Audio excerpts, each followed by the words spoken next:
అదరకొట్టే కారం రంగు రుచి ఆచి కారం పొడి. తెలుగు వారి number 1 choice Telugu matrimony. Ravichandra Reddy గారు నమస్తే అండి. నమస్తే అండి ప్రసాద్ గారు. సార్, తాజాగా హైకోర్టు పరకామణికి సంబంధించి ఒక సంచలనమైన తీర్పు ఇచ్చింది. అదేంటి అంటే, ఎవరెవరైతే పోలీసులు ఇన్వాల్వ్ అయ్యి ఉన్నారో ఈ సెటిల్మెంట్లో, అది లోక్ అదాలత్ దగ్గర నుంచి మొదలు, సో వాళ్ళపైన క్రిమినల్ కేసులు నమోదు చేయండి, మరలా విచారణ జరపండి అని చెప్పేసి చాలా స్ట్రాంగ్ కామెంట్స్ చేయడం జరిగింది. సో దీని పర్యవసానం ఏ విధంగా ఉండబోతుందంటారు? సింపుల్గా తేల్చాల్సింది ప్రసాద్ గారు, ఎవరైతే తప్పు చేశారో వాళ్ళని చట్టపరంగా చర్యలు తీసుకొని లోపలేసి విచారణ జరిపించి ఏదైతే ఆ తప్పు చేసిన వ్యక్తిని శిక్షించాల్సి ఉండిందో దాన్ని కప్పిపెట్టే క్రమం ఏదైతే జరిగిందో అది ఇప్పుడు రాచపుండులా తయారైంది. ఆ రోజున కప్పిపెట్టమని చెప్పింది ఎవరు? అతన్ని రక్షించమని చెప్పింది ఎవరు? అతను అప్రూవర్గా మారితే అతని దగ్గర కొన్ని కోట్ల రూపాయలు టీటీడీకి ఆస్తులు రాయించుకున్నది ఎవరు? అన్ని ఆస్తులు టీటీడీకే ఇచ్చారా, కొన్ని ఏమన్నా మన వాళ్ళకి ఇచ్చారా అనేది ఏమన్నా లోపాయకారి అంశం లేకపోతే చట్టపరంగా చర్యలకు ముందుకు ఎందుకు వెళ్ళలేదు? ఇందులో దేవుడికి పరువు నష్టం వచ్చేది ఏముంది? దేవుడికి సంబంధించిన అంశంలో తప్పు చేసిన వాళ్ళకి శిక్ష పడాలని దేవుడే చెప్తాడు. అవును. మరి దాన్ని పాటించకుండా ఏదైతే జగన్మోహన్ రెడ్డి గారికి రాసిచ్చే స్క్రిప్ట్లలో ఏముంది $72,009 ఈ విధంగా మాట్లాడిచ్చే విధంగా దుర్మార్గంగా ప్రవర్తిస్తున్నారంటే సమర్థించుకోబోయి విమర్శలకు వాళ్లే తావిస్తున్నారు. ఈ రోజున కోర్టు ఏదైతే తీర్పిచ్చిందో వీ వెల్కమ్ ఇట్. ఎందుకంటే ఎవరైతే తప్పు జరిగినప్పుడు శిక్షకి అర్హుల్ని ఎఫ్ఐఆర్ ద్వారా రిజిస్టర్ చేసి అరెస్ట్ చేయాలనో, దానికి బదులు సెటిల్మెంట్కి ప్రయత్నించే థర్డ్ పార్టీ లాగా ఏదైతే వాళ్ళని రాజీ ప్రయత్నంలో భాగంగా లోపాయికారిగా అండర్స్టాండింగ్తో ఎవరు చెప్పారో ఆస్తులన్నీ రాసి ఇవ్వమని? అదే కదా, ఆస్తులన్నీ ఎందుకు రాసి ఇవ్వాలి అంటే, ఈ కేసులో అతను దొరికాడు కాబట్టి అతని దగ్గర ఎంత సంపాదించుకున్నాడు, వీడి దగ్గర ఏమాత్రం ఉంది, అవన్నీ రాయించుకునే మహత్తరమైన అవకాశంగా దీన్ని ఒక సద్వినియోగం చేసుకున్న కార్యక్రమం కనబడుతుంది. అలా కాకుండా నిజంగా తప్పు చేస్తే అప్పటికప్పుడు స్పాట్లో అతన్ని అరెస్ట్ చేసి అవును లీగల్ చర్యలు తీసుకుని ఉంటే అతన్ని టర్మినేట్ చేసేసి అప్పటికప్పుడే అవును ఆ నిమిషంలోనే. అంతేకాదు అదొక హెచ్చరికగా మిగతా వాళ్ళకి భయం చేసుకునేది, భక్తి రెండు కలిసి వచ్చాయి. ప్రభుత్వం పైన కూడా ఒక భరోసా ఉండేది. అవును. దాన్ని దాసిపెట్టి మసిపూసి మారేడుకాయ చేసిన చందంగా ఏదైతే చేశారో ఈ రోజున కోర్టు ఇచ్చిన తీర్పు పెద్ద చెంపపెట్టు. ఖచ్చితంగా కూడా ఈ కోర్టు ఇచ్చిన తీర్పు ప్రకారం ఆ రోజు సెటిల్మెంట్ కోసం పోలీసు అధికారులనే కాదు, ఈ పోలీసు అధికారులను ఆ విధంగా ప్రవర్తించమని ఇన్సిస్ట్ చేసింది ఎవరు? వాళ్ళకి ఈ ఊతం ఇచ్చిన రాజకీయ నాయకులు ఎవరు? వాళ్ళ పేర్లేంటి? ఇవన్నీ కూడా విచారణలో క్రిమినల్ కేసులు పెట్టినప్పుడు వాళ్ళ మీద పూర్తిగా బాధ్యత వాళ్ళు మాత్రం ఎందుకు తీసుకుంటారు? కేసు మెడకు చుట్టుకున్న తర్వాత ఏదో ఒక టైంలో దే విల్ ఓపెన్ అప్. ఖచ్చితంగా కూడా కోర్టు ముందే చెప్తారు. రాబోయే రోజుల్లో ఎవరు ఇన్సిస్ట్ చేస్తే రాజీ ప్రయత్నం పోలీసులు చేశారు లేదా లోక్ అదాలత్, అసలు ఇవన్నీ కొత్త స్కీములు ఎందుకు వచ్చాయి? తర్వాత ఆస్తులు అతని రాయించుకొని మొక్తాయించమని ఎవరు చెప్పారు? అంటే నేరానికి సంబంధించిన శిక్షని వీళ్లే అమలు చేసే వెసులుబాటు కోర్టులదా వీళ్ళదా? ఆ పాయింట్ మీదనే ఈరోజు కోర్టు పాయింట్అవుట్ చేస్తూ, నేరం చేస్తే అరెస్ట్ చేయాల్సింది, దాన్ని రెఫర్ చేయాల్సింది కోర్టుకి, అంతవరకే పోలీసుల పరిధి. వాళ్ళు సెటిల్మెంట్ చేయకూడదు, వాళ్ళు పరిష్కారం కోసం ఆల్టర్నేటివ్ ప్రక్రియని కూడా చేపట్టకూడదు. అందుకే దాన్ని ఈరోజు మెన్షన్ చేసిన హైకోర్టు ఖచ్చితంగా కూడా రేపు రాబోయే రోజుల్లో పూర్తిగా విచారణ కోసం వాళ్ళందరి మీద క్రిమినల్ కేసులు పెట్టమంది. మరి వీళ్ళల్లో కేవలం పోలీసులే వస్తారా? లోక్ అదాలత్కి సంబంధించిన వాళ్ళు వస్తారా? వీళ్ళని ప్రోత్సహించిన హిడెన్ హీరోలు ఎవరైతే ఉన్నారు, రాజకీయ నాయకులు వస్తారా? పాలక మండలి వస్తారా? ఆ రోజున్న ధర్మారెడ్డి గారు, కరుణాకర్ రెడ్డి గారు అందరూ వస్తారా? మరి ఇవన్నీ కూడా రాబోయే రోజుల్లో మనం చూస్తాం. అంటే ఇక్కడ అసలు లోక్ అదాలత్లో సెటిల్మెంట్ చెయ్యొచ్చు అన్న ఆలోచన అసలు ఎట్లా తట్టింది అంటారు? అదంతా బాగానే ఉంది. ఎక్కడి నుంచి ఎవరు సెటిల్ చేయాలన్నా కూడా దానికి ఇచ్చిన ప్రేరణ ఎవరు? ఎవరు చెప్తే ఇదంతా చేశారు? ఎవరు చెప్పకుంటే పోలీసులు ఇంత అత్యుత్సాహం ప్రదర్శించరు. దాంతోపాటు అతను ఆస్తిపరుడు, వాడు బాగా సంపాదించుకున్నాడు, వాడు ఈ కేసులో ఇరుక్కుంటే ఆడుకోబోతాడు, దేవుడు నరకం ఇస్తాడో లేదో కాబట్టి మనం నరకం చూపిస్తామని బెదిరించేమన్నా ఆస్తులు లాగేశారా? పైకి కనిపించే లాగిన ఆస్తులు దేవుడికి పేరుతో ఎన్ని? 14.5 కోట్లు చూపిస్తున్నారు.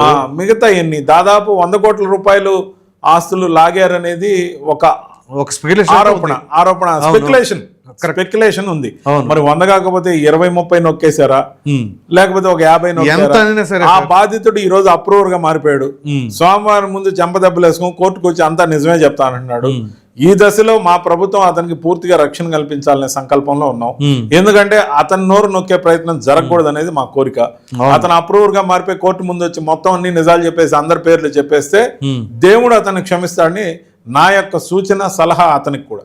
అంటే ఈ చోరీకి సంబంధించిన ఎపిసోడ్లో ఆ రవికుమార్కి సంబంధించిన భార్య బిడ్డలు కావచ్చు, బంధువులు కావచ్చు, జరిగిన తర్వాత ఇదిగోండి ఏమో ఇది చాలా అపచారం చేశాం మేము, మా వాడు ఇలా చేస్తాడని అనుకోలేదు అని చెప్పేసి ఇదిగోండి మా ఆస్తి పత్రాలు కూడా మేము ఇచ్చేస్తున్నాం, తప్పైపోయింది అని చెప్పేసి ఆ కుటుంబ సభ్యులు ఇచ్చారట. సో ఇప్పుడు ఇతను ఎంత చోరీకి పాల్పడ్డాడు, ఎంత సంపాదించాడు, ఎంత ఆస్తులు ఎక్కడి నుంచి వచ్చినాయనంటే సాధారణంగా ఇప్పుడు ప్రభుత్వంలో మీరు ఉన్నారు కాబట్టి అతని ఆస్తిపాస్తుల చిట్ట అతను ఎప్పటి నుంచి సంపాదన ఉంది, స్థిరాస్తులు ఉన్నాయా లేదు ఇటీవల కాలంలో సంపాదించారా అనే డేటా సంపాదించవచ్చు కదండి. 100% జరుగుతుంది. ఇప్పుడు యాక్చువల్ గా అతను అప్రూవర్ గా మారిన ఏదైతే ఈ క్రిమినల్ కేసులు లాడ్జ్ అవుతాయో అసలు లాగేసిన ఆస్తి ఎంత, ఆ టైంలో ఆ చుట్టుపక్కల ఏరియాల్లో జరిగిన రిజిస్ట్రీ పత్రాలు ఏవైతే ఉంటాయో వాటన్నిటినీ కూడా వెరిఫై చేయడం మొదలైంది ఆల్రెడీ. సో ఎప్పుడైతే పరకామణి కేసులో పట్టుబడ్డాడో అప్పటి నుండి ఏ ఆస్తులు ఎవరెవరి పేర్లతో బినామీలుగా రాయించుకున్నా, ఎవరెవరి పేర్లతో అవకాశం ఉందో వెరిఫై చేసే కార్యక్రమానికి గుమ్మనంగా ఈ ప్రభుత్వం శ్రీకారం చుట్టింది. ఆల్రెడీ ఆ ప్రయత్నం చేస్తుంది. అయితే ఇప్పుడు దీనికి సంబంధించి ఎవరైనా సరే జాగ్రత్త పడతామో లేకపోతే అమ్మో మేము ఇప్పుడు బయటపడిపోతున్నాం ఇప్పుడు, ఎందుకంటే మీకు సతీష్ కుమార్ విజిలెన్స్ అధికారి ఉన్నారు కదా, అనుమానాస్పద మృతి బాధాకరం రెండోసారి విచారణకు వస్తున్నప్పుడు. సో ఇప్పుడు రవికుమార్కి ఖచ్చితంగా మీరు అన్నట్లుగా రక్షణ కల్పించవలసిన బాధ్యత ప్రభుత్వం పైన ఉంది. సో మరి ఎవరి సైడ్ నుంచి థ్రెటనింగ్ ఉంటుంది? ఇప్పుడు ఎవరెవరైతే ఆందోళన చెందుతూ ఉన్నారో వాళ్ళు ఏదైనా సరే జాగ్రత్త చర్యలు తీసుకున్నా ఇందులో నుంచి బయటపడే అవకాశం లేదంటారా? తప్పించుకునే ప్రయత్నం ఏమైనా సరే ఉందంటారా? ఎక్కడొక నేరస్తుడు ఎంత తెలివైన వాడైనా సమయం సందర్భం వాళ్ళకి అన్ని వేళ అనుకూలించదు అనేది నా యొక్క ఆలోచన, ఉద్దేశం. ఎందుకంటే ఎక్కడో దగ్గర నేరస్తుడు దొరికే అవకాశం, సాక్ష్యాలు పూర్తిగా ఉన్నాయి. ఎంతమంది నన్ను తుడిచేస్తారు? ఒక సాక్ష్యాన్ని తుడిచేయచ్చు, ఇద్దరిని తుడిచేయచ్చు, కానీ అవన్నీ కూడా కేసులుగా మెడకు చుట్టుకుంటాయనే విచక్షణ లేకపోతే క్రిమినల్ కేసుల్లో, మర్డర్ కేసుల్లో వాళ్ళందరూ దొరికిపోయే అవకాశం ఉంది. ఇప్పుడు దొంగతనం పోయి మర్డర్ కేసు అయింది కదా, 100%. ఇది దొంగతనం, చీటింగ్, సెటిల్మెంట్ కేసు. అది పోయి ఇప్పుడు మర్డర్ కేసులు చుట్టుకునే అవకాశాలు పుష్కలంగా ఉన్నాయి. పైన శ్రీవారు చూస్తున్నారు, కింద ఈ ప్రభుత్వం తీసుకోవాల్సిన నిర్మాణాత్మకమైన చర్యలన్నీ కూడా కోర్టు పర్యవేక్షణలో తీసుకుంటుంది. ఖచ్చితంగా రాబోయే రోజుల్లో నిర్దాక్షిణ్యంగా ఎవరైతే తప్పు చేశారో వాళ్ళకి శిక్షలు పడాలి. అప్పుడే దేవదేవుడు ఖచ్చితంగా శాంతిస్తాడనేది నా నమ్మకం. రేపు 8వ తేదీకి వాయిదా వేశారండి, మరి ఏం జరగబోతుంది అంటారు? దీంట్లో వాయిదా వేసే లోపల చర్యలు ఏం తీసుకున్నారో కోర్టుకు నివేదించాలి. ఎవరెవరి మీద కేసులు లాడ్ చేశాం, ఎవరెవరి మీద ఇంకా చేయాల్సి ఉంది, మరి మిగతా వాళ్ళ విషయంలో ఏంది లేదు, ఆల్రెడీ ఎవరి మీద అయితే కేసులు విచారణ తీసుకున్నారో వాళ్ళు స్టేట్మెంట్లు తీసుకున్నారా, ఆ స్టేట్మెంట్లు తీసుకోకపోతే ఆ స్టేట్మెంట్ల యొక్క సారాంశం వెంటనే తీసుకొని మాకు సమర్పించండి. ఇవన్నీ రేపు కోర్టుకి సబ్మిట్ చేయాల్సిన అవకాశం. సో ఇప్పుడు మీరు చెప్తున్నట్లుగా పోలీసులు కానీ, అధికారులు కానీ, రవికుమార్ కానీ, వీళ్ళు ఎవరి బాబు ఇది పెద్ద గట్టిగా మెడక చుట్టుకున్నట్టు మనకెందుకు బాబు అప్రూవర్గా మారిపోదాం అని చెప్పేసి వాళ్ళు నోరు తెరిస్తే, రవికుమార్ ఆల్రెడీ నోరు తెరిచాడు. నేను అప్రూవర్గా మారుతా అని చెప్పాడు, తప్పు చేశానని చెప్పాడు. మీడియా ముందుకొచ్చి మరి ఆ సతీష్ యొక్క మర్డర్ జరిగిన తర్వాత ఈ విధంగా దుర్మార్గంగా ఒకరి చేతిలో చచ్చే కంటే చట్టం పరంగా వెళ్ళి చట్టం ముందు సరెండర్ అయిపోవాలనే ఆలోచనకు అతను వచ్చినందుకు దేవుడు అతనికి మంచి బుద్ధినిచ్చాడు. కానీ ఈ క్రమంలో అతన్ని మేము రక్షించాల్సిన అవసరం ఉంది. ఎందుకంటే దుర్మార్గంగా ఎట్లయినా బయటపడాలనే ప్రక్రియలో భాగంగా ఇప్పటికే ఒక మనిషి ఎలిమినేట్ అయిపోయాడు. మరి ఎలిమినేట్ అయిపోయిన దాన్ని యాక్సిడెంట్ అని కల్పిత కథలు ఎన్ని చెప్పినా అసలు నిజాలు అందరికీ తెలుసు. ఖచ్చితంగా ఆ కోణంలో దర్యాప్తు జరుగుతుంది. దర్యాప్తు పురోగతిలో ఉన్నప్పుడు దాని లోతుల్లోకి పోయి నేను మాట్లాడను.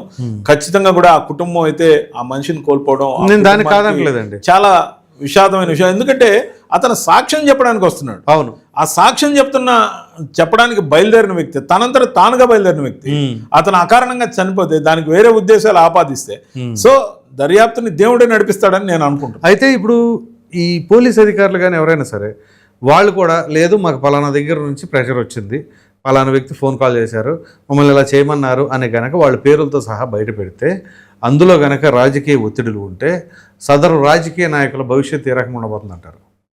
ఖచ్చితంగా వాళ్ళ రాజకీయ నాయకుల యొక్క భవిష్యత్తు పూర్తిగా భూస్థాపితం అవుతుంది, అందులో ఎటువంటి సందేహం లేదు. ఆ సద్బుద్ధిని ఈ పోలీస్ అధికారులు కూడా వాళ్ళ మెడకు చుట్టుకోకుండా ఖచ్చితంగా నిజాన్ని నిర్దాక్షిణ్యంగా ఎవరైనా ఎంత స్థాయిలో ఉన్నా చెప్పాలని నేను కోరుకుంటాను. సార్ ఆ పేర్లు వస్తే వాళ్ళ మీద కూడా దర్యాప్తు మొదలవుతుంది, అరెస్టులు కూడా ఉంటాయి. వాళ్ళకి రాజకీయ పరంగా 100% భూస్థాపితమేనా. Right sir, thank you.